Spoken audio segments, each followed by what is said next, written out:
الرحيم كتاب أنزلناه إليك مبارك ليدبروا آياته وليتذكر أولو الألباب صدق الله العظيم.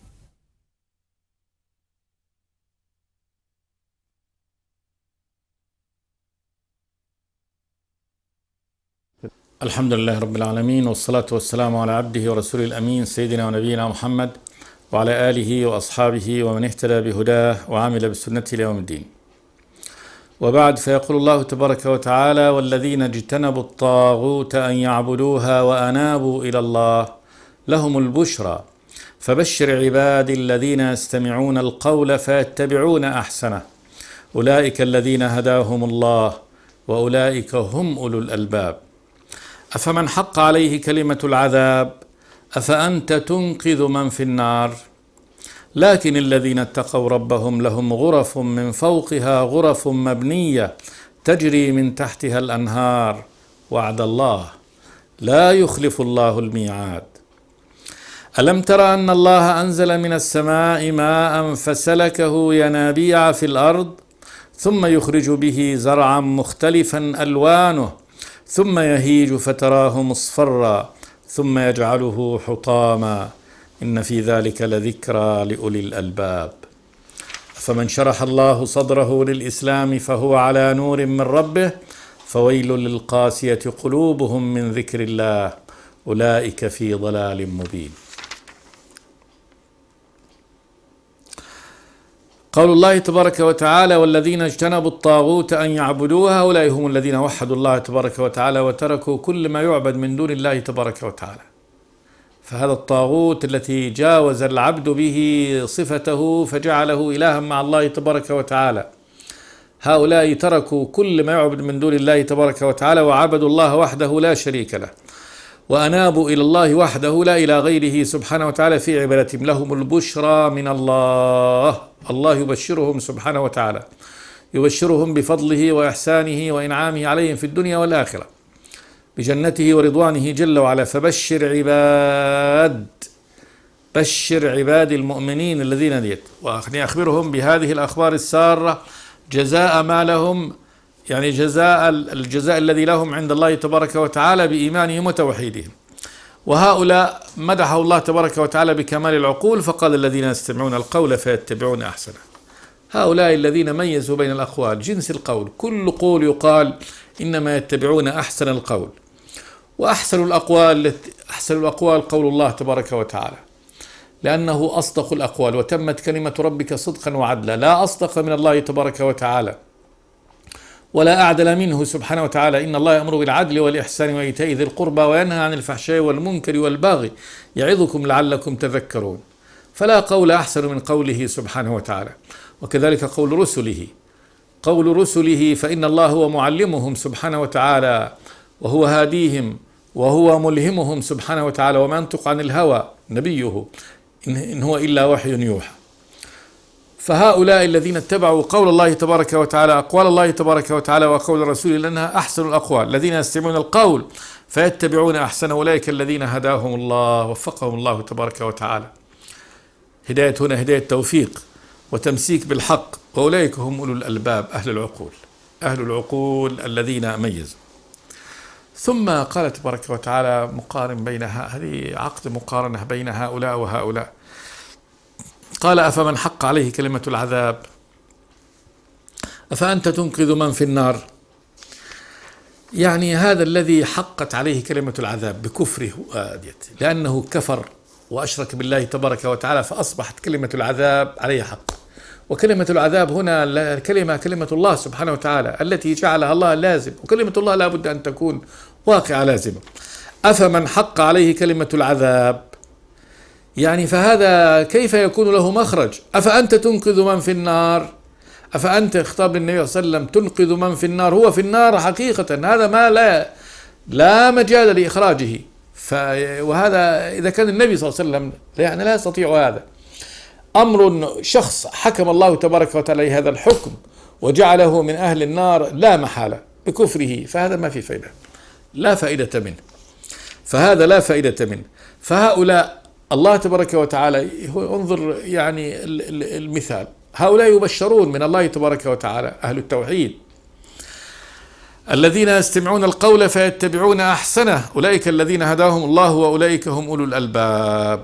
هذول والذين اجتنبوا الطاغوت أن يعبدوها وأنابوا إلى الله لهم البشر من الله. فبشر عباد الذين يستمعون القول فيتبعون أحسنه أولئك الذين هداهم الله وأولئك هم أولو الألباب. ثم الآخرين أفمن حق عليه كلمة العذاب، هذا الكافر المجرم، هذا الذي أشرك بالله وعبد غير الله واتخذ يعني هذا الطاغوت له إله، فهذا حقت عليه كلمة العذاب، يعني أصبحت كلمة العذاب عليه حقا لازمة. أفأنت تنقذ من في النار، مهما صنع النبي صلى الله عليه وسلم وقال وحذر وأنذر ما في فايدة، هو أصبح في النار، هو أصبح في النار. أفأنت تنقذ من في النار، لا مجال للإنقاذ. كان الله تبارك وتعالى يقول لرسوله إن هذا الذي يعني أشرك بالله وكفر بالله تبارك وتعالى وسبق في علم الله تبارك وتعالى أنه يكون في النار بكفره وعصيانه لا مجال لإخراجه منه. أفأنت تنقذ من في النار، لكن الذين اتقوا ربهم لهم غرف من فوقها غرف مبنية تجري من تحتها الأنهار وعد الله لا يخلف الله الميعاد. هذه بشرى الله تبارك وتعالى لهؤلاء المؤمنين. انظر هذا التقابل بين هذا يعني أهل توحيد الله تبارك وتعالى والإيمان به وأهل الكفر والمعصية. لكن الذين اتقوا ربهم الذين خافوه سبحانه وتعالى، كمثال هذا هؤلاء الذين قال الله تبارك وتعالى عنهم أمن هو قانت آناء الليل ساجدا وقائما يحذر الآخرة ويرجو رحمة ربه. لكن الذين اتقوا ربهم خافوه وجعلوا بينهم وبين عقوبته سبحانه وتعالى حماية، حموا أنفسهم من عذاب الله تبارك وتعالى بأن جعلوا وقاية لهم، وذلك بالإيمان بالله تبارك وتعالى. لا حماية، لا تحمي نفسك من الله إلا بالله سبحانه وتعالى، إلا بالإيمان به وخوفه وطاعته سبحانه وتعالى. لكن الذين اتقوا ربهم لهم غرف، لكن غرف لا كالغرف، غرفنا في هذه الأرض هذه المبنية من الطين والحجارة ومن غيرها من هذه مواد الأرض، لكن تلك غرف غير الغرفة الواحدة بل الخيمة الواحدة التي يكون فيها عشرات الغرف إنما تكون من لؤلؤة واحدة مجوفة. وتلك الغرف كذلك غرف من لبنة فضة ولبنة ذهب أو من الذهب الخالص أو من الفضة الخالصة، يعني غرف لكن كالغرف. ثم غرف شفافة تشف عما خلفها، كما قال النبي صلى الله عليه وسلم إن في الجنة لغرفا يرى ظاهرها من باطنها وباطنها من ظاهرها فيرى ما في داخلها، يعني من كان في داخلها يرى ما في خارجها ومن كان في خارجها يرى من في داخلها. قالوا لمن يا رسول الله؟ قال لمن أفشى السلام وأطعم الطعام وألان الكلام وصلى بالليل والناس نيام. لكن الذين اتقوا ربهم لهم غرف من فوقها غرف مبنية، من فوق هذه الغرف كذلك غرف مبنية تجري من تحتها الأنهار، تجري من تحت هذه الغرف قصور، تجري من تحتها الأنهار المتعددة، أنهار الماء واللبن والخمر والعسل. وعد الله، هذه وعد الله. وكيف يسقط؟ كيف يسقط وعد الله إذا كان الله يعد سبحانه وتعالى يقول هذا وعدي؟ وعد الله لا يخلف الله الميعاد، لا يمكن الرب تبارك وتعالى أن يخلف ميعاده فيقول لن يكون هذا أو أجل أو أن الله تبارك وتعالى صرفه إلى غيره، تعالى الله عن ذلك. لا يخلف الله الميعاد، فالله لا أصدق حديثا منه سبحانه وتعالى. فهذه هي من البشرى التي يبشر الله تبارك وتعالى بها عباده المؤمنين الموحدين. وعد الله لا يخلف الله الميعاد. هذه الآن أصبحت مقابلة بين أهل الإيمان وأهل الكفر. انظر أهل الكفر وما ينتظرهم عند الله تبارك وتعالى من العقوبة الذي يقول الله فيه: قل إن الخاسرين الذين خسروا أنفسهم وأهليهم يوم القيامة، ألا ذلك هو الخسران المبين، لهم من فوقهم ظلل من النار ومن تحتهم ظلل، ذلك يخوف الله به عباده، يا عبادي فاتقون. فهؤلاء هم: كافر خسر نفسه، خسر أهله، خسر كل شيء، خسر نفسه بأن أورد هذا المكان، النار التي يكون طبقات منها فوق رأسه وطبقات تحته عياذا بالله تبارك وتعالى من ذلك. وأما أهل الجنة فإن بشراهم عند الله تبارك وتعالى: لكن الذين اتقوا ربهم لهم غرف من فوقها غرف مبنية تجري من تحتها الأنهار، وعد الله لا يخلف الله الميعاد. والنبي يقول في الغرف: إن أهل الجنة لا يتراءون الغرف فوقهم، غرف الطبقة التي فوقهم، كما تتراءون النجم الغابر في الأفق البعيد، أبعد نجم في الأفق نراه، أهل هذه الطبقة يرون الطبقة التي ما يعني فوقهم. قال النبي: من بعد ما بين الطبقتين، من بعد ما بين هذه الطبقة والطبقة العليا أو الدرجة هذه والدرجة التي بعدها. هذا أمر عظيم، نسأل الله تبارك وتعالى ألا يحرمنا من ذلك وإخواننا المؤمنين. وعد الله لا يخلف الله الميعاد. ثم شرع الله تبارك وتعالى في بيان بعض عظائم قدرته سبحانه وتعالى وخلقه، فقال: ألم تر أن الله أنزل من السماء ماء فسلكه ينابيع في الأرض ثم يخرج به زرعا مختلفا ألوانه ثم يهيج فتراه مصفرا ثم يجعله حطاما إن في ذلك لذكرى لأولي الألباب. انظر هذه الآية من آيات الله تبارك وتعالى، وما تحمل من آيات كثيرة ومن مواعظ عظيمة جدا لكل ذي لب وذي عقل.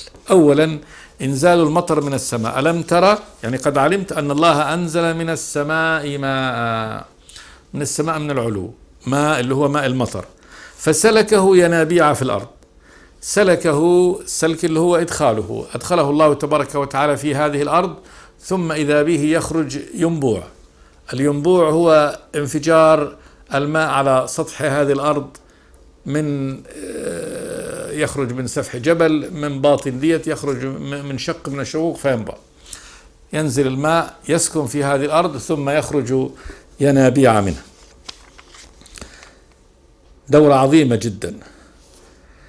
فسلكه ينابيع في الأرض ثم يخرج به زرعا مختلفا ألوانه. ثم إن هذا المطر النازل من السماء يخرج الله تبارك وتعالى به زرع مختلفا ألوانه، مختلف، كل درجات اللون، كل درجات الألوان، من الأحمر القاني إلى الأبيض يعني الناصع، ودرجات الألوان المختلفة، سواء كانت الألوان في الأوراق، في الأزهار، في الثمار، مختلف هذه في سيقان نفس هذه النباتات، فيخرج به زرعا مختلفا ألوانه. ثم يهيج فتراه مصفرا، يهيج هذا النبت والزرع فتراه مصفرا، لما تضربه الشمس يصفر، ثم يجعله حطاما، ثم يجعل الله تبارك وتعالى هذا الزرع بعد هذا حطام، يعني أنه خلاص بعد أن تصفر ويصبح هشيم يتحطم هذا الهشيم، وبعد ذلك تذروه الرياح كل يعني مثار. قال جل وعلا: إن في ذلك لذكرى لأولي الألباب. ذكرى لأمور عظيمة. أولا قدرة الله تبارك وتعالى على إنزال هذا المطر من السماء، وعلى كذلك جعله يسير في يعني طرق في داخل الأرض ثم يخرج بعد ذلك منها. ثم ماء المطر هذا عندما يخرج هذا الزرع، الزهور المختلفة الأشكال والألوان، ثم بعد ذلك سرعان ما يتبدد هذا وينتهي له دورة حياة، فصل الربيع، ثم إذا جاء فصل الصيف وضربت الشمس يعني هذا الزرع إذا به يتبدد وينتهي. فأولا قدرة الرب تبارك وتعالى على الخلق وعلى الحياة، قدرته على الموت، فإن هذا كان حي ثم مات، تذكير للعباد بأن حياتهم في هذه الأرض إنما هي دورة من هذه الدورات، فالإنسان يعيش فترة ينبو وينشأ، ثم بعد ذلك يعني يصل حده من الكبر، ثم يعود أدراجه في هذا حتى يتحطم وينتهي بعد ذلك. وبالتالي ينبغي الإنسان أن يتعظ ويعتبر، فإنك أنت ما أنت مخلد ولا باقي. ثم إن هذه الحياة الدنيا هي كهذه، كفترة من فترات الربيع. والله تبارك وتعالى جعل هذا الذي نراه أمامنا مثل لما يكون من قرب نهاية هذه الدنيا، فقال إنما مثل الحياة الدنيا كماء أنزلناه من السماء فاختلط به نبات الأرض فأصبح هشيما تذروه الرياح، كان الله على كل شيء مقتدرا، على كل شيء مقتدر على الإحياء والإماتة، فهو يحييكم أيها البشر وهو يميتكم سبحانه وتعالى. فالدنيا بالنسبة للإنسان، الإنسان في هذه الدنيا كأنه يعني دورة من دورات الربيع، زهرة نبتت وأزهرت ثم ذبلت وانتهت وماتت. هذا الإنسان، هذا حياة الإنسان في هذه الدنيا. والدنيا كلها كذلك بكليتها على هذا النحو، إنما هي تبدأ هكذا ثم تتزخرف ثم تتزين ثم تتحطم بعد ذلك. فهذه في النهاية حتى إذا أخذ الأرض زخرفها وزينت وظن أهلها أنهم قادرون عليها أتاها أمرنا ليلا أو نهارا فجعلناها حصيدا كأن لم تغن بالأمس. فهذه تذكرة، هذه في إنزال الماء من السماء وإحياء الله تبارك وتعالى به الأرض وجعلها بهذه البهجة والزينة، ثم بعد ذلك إماتتها وإنهاؤها. هذه ذكرى لأولي الألباب، لكن لأهل العقول الذين يميزون. أما الذي لا يميز يظن أولا أنه باق في هذه الحياة بقاء سرمدي لا نهاية له، ولا يتعظ بهذا، ولا يتعظ بأنه أحيي وأميت وأنه بعد هذا الموت فيه سؤال وأن فيه رب سيحاسبه. كل هذا لا يتعظ به. إن في ذلك لذكرى لكن لأولي الألباب، لأهل العقول فقط. أما من لا لب له ولا عقل له فإنه لا يستفيد بهذا. ثم قال جل وعلا: أفمن شرح الله صدره للإسلام فهو على نور من ربه فويل للقاسية قلوبهم من ذكر الله أولئك في ضلال مبين. مقابلة كذلك بين المهتدي والضال. أفمن شرح الله صدره للإسلام، الشرح هي التوسع، يعني وسع الله تبارك وتعالى صدره وجعله يتقبل هذا الإسلام، وبمجرد ما قيل له والدين والإسلام قبله وانفتح صدره له واستقبله مؤمنا بكلام الله تبارك وتعالى عاملا به. أفمن شرح الله صدره للإسلام فهو على نور من ربه، فهو على نور من ربه، لأن كتاب الله تعليم الله تبارك وتعالى نور أضاء الله له، عرفه بإلهه ومولاه، عرفه بيوم القيامة، عرفه بالطريق، عرفه بالحق، عرفه بالباطل، قال له هذا طريق الله، قال له هذا عدوك الشيطان لا تتبعه، فكشفت له كل الحقائق.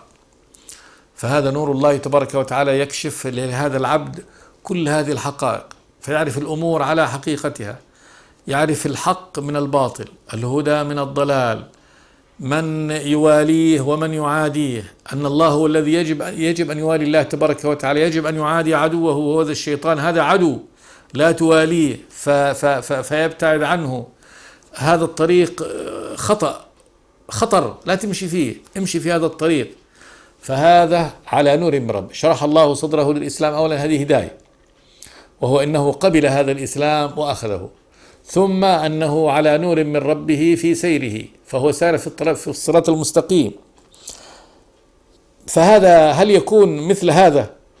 قال جل وعلا: فويل للقاسية قلوبهم من ذكر الله أولئك في ضلال مبين. يعني هل يكون هذا مثل قاسي القلب الذي قدم له هذا الدين والإيمان فكرهه وأبغضه وعنده قسوة قلب، يعني ظلمة وشدة، ما لان لكلام الله تبارك وتعالى وإنما تركه وأهمله من قسوة قلبه ومن شدته ومن إغلاقه عياذا بالله. فويل للقاسية قلوبهم من ذكر الله، ذكر بآيات الله تبارك، ذكر بالله وبعقوبته، ولكنه لم يتعظ بها ولم يتحرك هذا القلب ولم يخف الله تبارك وتعالى. فهل يكون هذا الذي شرح الله صدره الإسلام وهو على نور من ربه واتبع الحق يكون كهذا قاسي القلب الذي ذكر بآيات الله تبارك وتعالى ولم يقبل هذه الآيات وبقي على عناده وعلى كفره. وهذا جاء في المقابلة، جاء هنا بصيغة التوعد والتهدد. فويل له، والويل صيغة تهديد له، أو قيل نار بجهنم يهدد الله تبارك وتعالى بها يعني هؤلاء. فويل للقاسية قلوبهم من ذكر الله أولئك في ضلال مبين. أولئك بالإشارة لهم بالبعيد، أبعدهم الله في ضلال عن الهدى، والضال هو الذي ابتعد عن طريق الهدى، مبين بين واضح لا شبهة فيه، لا خلاص لكل ذي عقل يعلم أن هذا قد ضل عن الطريق الصحيح. أولئك في ضلال مبين. ثم قال جل وعلا: الله نزل أحسن الحديث كتابا متشابها مثانية تقشعر منه جلود الذين يخشون ربهم ثم تلين جلودهم وقلوبهم إلى ذكر الله ذلك هدى الله يهدي به من يشاء ومن يضلل الله فما له من هاد. الله لا غيره سبحانه وتعالى. الله بهذا الاسم العلم على ذات الرب تبارك وتعالى الذي تعلمه كل مخلوقاته بهذا الاسم الذي لم يتسمى به غيره، اسم الله الأعظم. الله نزل أحسن الحديث. نزل يعني مرة بعد مرة، لأن نزوله على النبي صلوات الله وسلامه عليه كان متتابعا في 20 سنة من حياة النبي الرسالية صلوات الله وسلامه عليه. الله نزل أحسن الحديث، لا حديث أحسن منه، لأنها حديث الرب تبارك وتعالى ولا أكمل منه. حديث عرف العباد بربهم وإلههم وخالقهم سبحانه وتعالى، عرف العباد ببدايتهم ونشأتهم، عرف العباد بمهمتهم ووجودهم، لماذا كانوا موجودين على هذه الأرض، عرف العباد بحقائق هذا الكون كله، ماذا حولهم من خلق الله تبارك وتعالى. عرفهم الله بملائكته وسماواته وأرضه وعرشه وكرسيه. عرفهم الله تبارك وتعالى بما مضى من الزمان وبما سيأتي من الزمان. عرفهم الله بنهاية هذا الكون أنه سينتهي، وأن هذا الأمر الذي يرونه ثابتا قائما منتظما مثل ساعة محكمة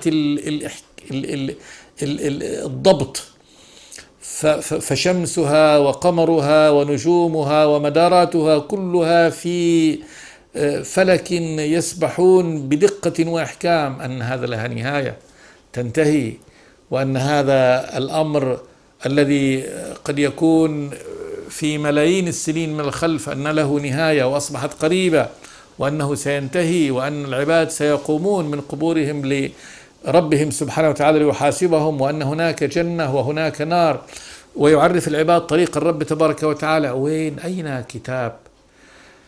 أين كتاب وحديث في الأحاديث يعرف العباد بهذا؟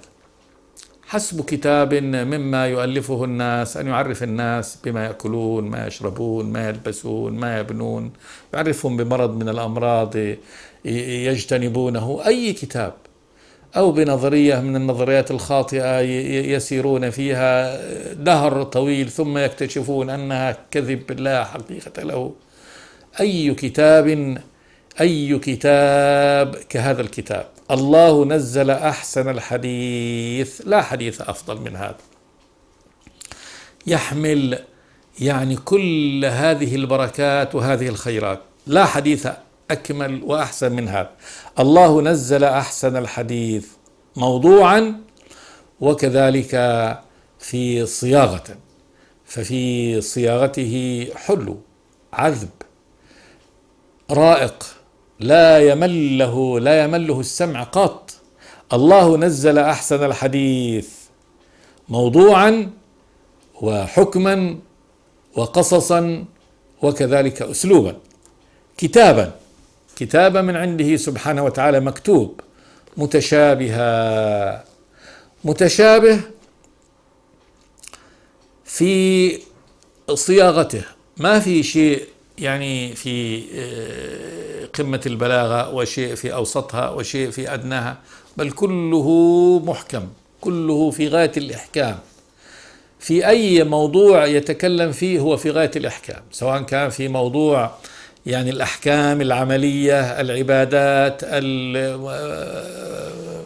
المعاملات، العقائد، مسائل الإيمان، فهو متشابه من حيث الصياغة، كله في قمة البيان والبلاغ. وكذلك متشابه يشبه بعضه بعضا، يشبه بعضه بعضا.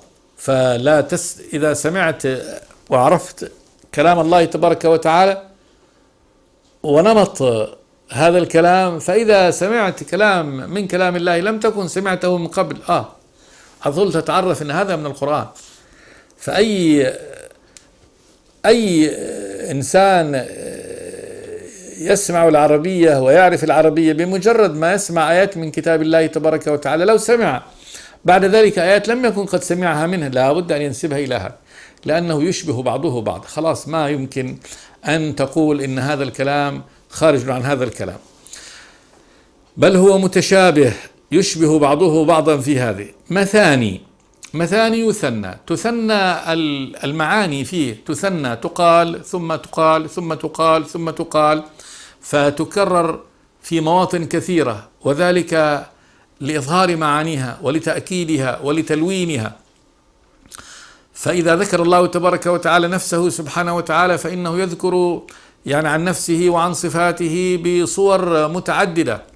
أولا بالإخبار كقول الله تبارك وتعالى: الحمد لله رب العالمين الرحمن الرحيم، قل هو الله أحد الله الصمد لم يلد ولم يولد ولم يكن له كفوا أحد، الله لا إله إلا هو الحي القيوم. أو إخبار عن أعماله، أو إخبار عن صفاته، أو إخبار عن أعماله مع أهل الإيمان مع أعماله مع الكفر، أو إخبار عن مخلوقاته سبحانه وتعالى، وتارة يحدث عن هذه المخلوقات بصورة وأخرى بصورة. كذلك حديثه عن جنته سبحانه وتعالى وعن ناره، فإنه يحدث عن الجنة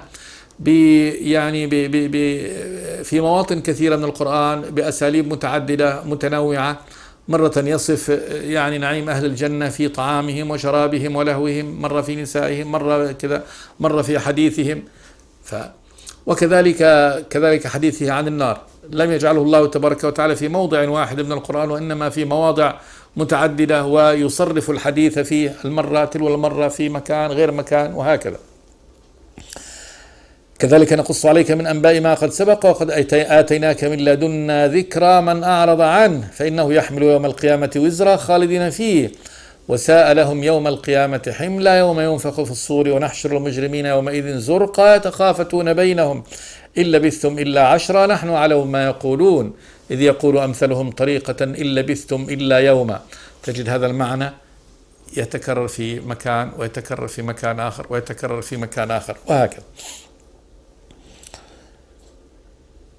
وكذلك أنزلناه قرآنا عربيا وصرفنا فيه من الوعيد، نوعنا فيه من الوعيد لعلهم يتقون أو يحدث لهم ذكرا. الله نزل أحسن الحديث كتابا متشابها، مثاني يثنى في المعاني، وكذلك يثنى في القراءة. فإن في قراءته يثنى، كما نقرأ مثلا سورة الفاتحة نقرأه في الركعة الأولى وفي الركعة الثانية وفي الركعة الثالثة وفي الركعة الرابعة. تقشعر منه جلود الذين يخشون ربهم ثم تلين جلودهم وقلوبهم إلى ذكر الله ذلك هدى الله يهدي به من يشاء ومن يضلل الله فما له من هاد. هذه الآية إن شاء الله نعود إليها في الحلقة الآتية إن شاء الله. استغفر الله لي ولكم من كل ذنب. الحمد لله رب العالمين. بسم الله الرحمن الرحيم. كتاب أنزلناه إليك مبارك ليدبروا آياته وليتذكر أولو الألباب. صدق الله العظيم.